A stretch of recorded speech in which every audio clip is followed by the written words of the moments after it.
del derecho a la intimidad y la vida privada por el derecho de la libertad de expresión.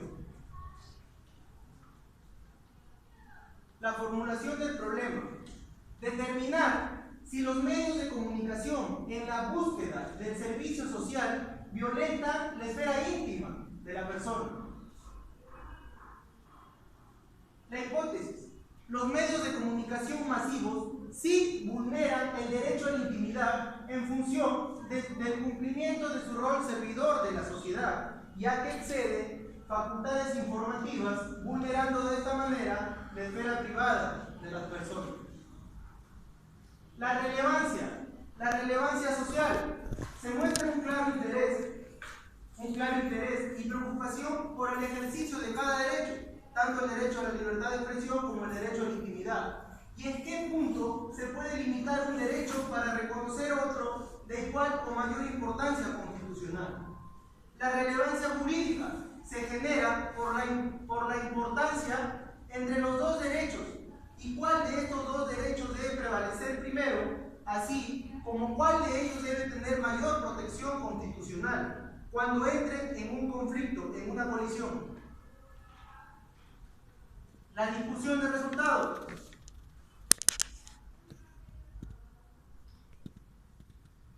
Mis niveles de contraste he considerado doctrina, tratado, derecho comparado y jurisprudencia. En cuanto a la doctrina, tengo dos posturas.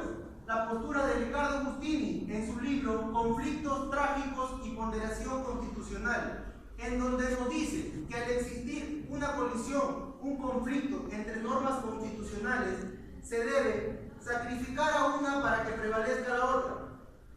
En la segunda postura, Robert Alexis, el alemán, en su libro Teoría de los Derechos Fundamentales, nos dice que cuando dos principios constitucionales entran en una colisión, en un conflicto, tiene que ceder un principio ante otro. Pero esto no quiere decir que un principio constitucional deje de ser válido, sino que para casos determinados, para casos específicos, puede haber resoluciones distintas.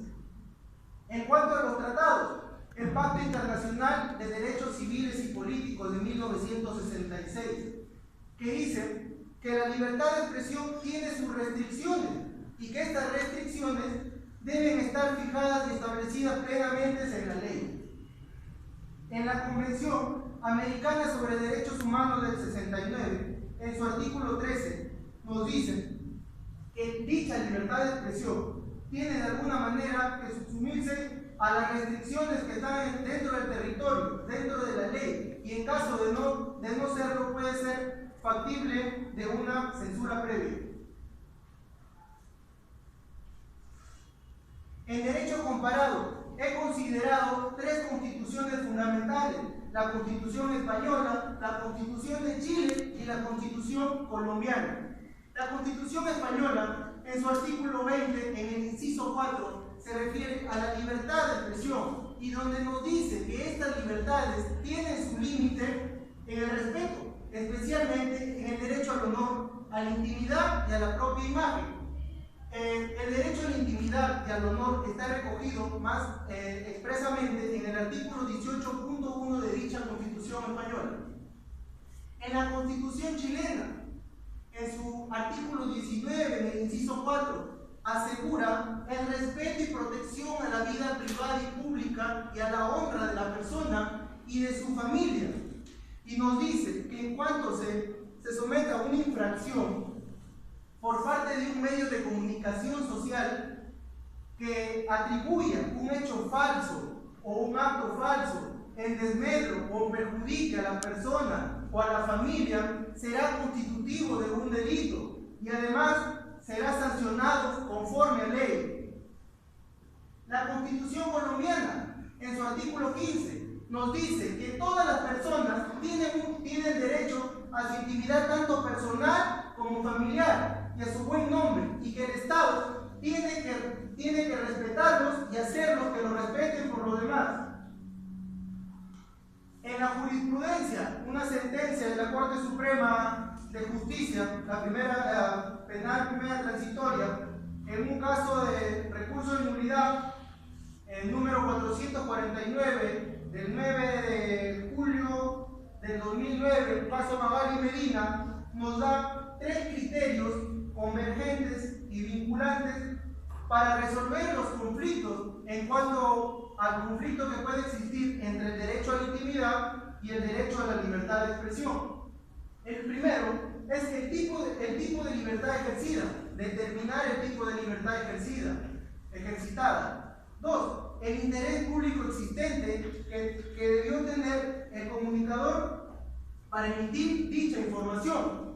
Y tercero, la condición de personaje público o privado del ofendido.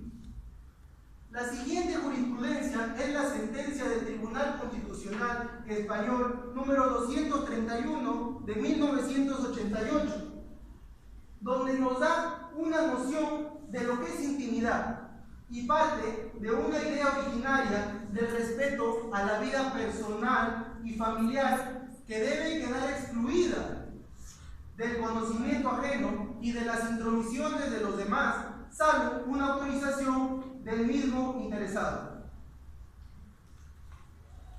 En las conclusiones, según los resultados expuestos con anterioridad, se entiende que rechazamos las posiciones extremas que indistintamente plantean que sea la prevalencia en todos los casos de un solo derecho, ya sea de la libertad de expresión o la libertad del derecho a la intimidad personal. Además, considero que cuando se presente un conflicto entre dos derechos fundamentales, como el derecho a la intimidad y el derecho a la libertad de expresión, se debe de preferir alguno de ellos y debe estar determinada por las características específicas de cada caso en concreto y no por una supuesta superioridad de algún derecho sobre otro. Las recomendaciones.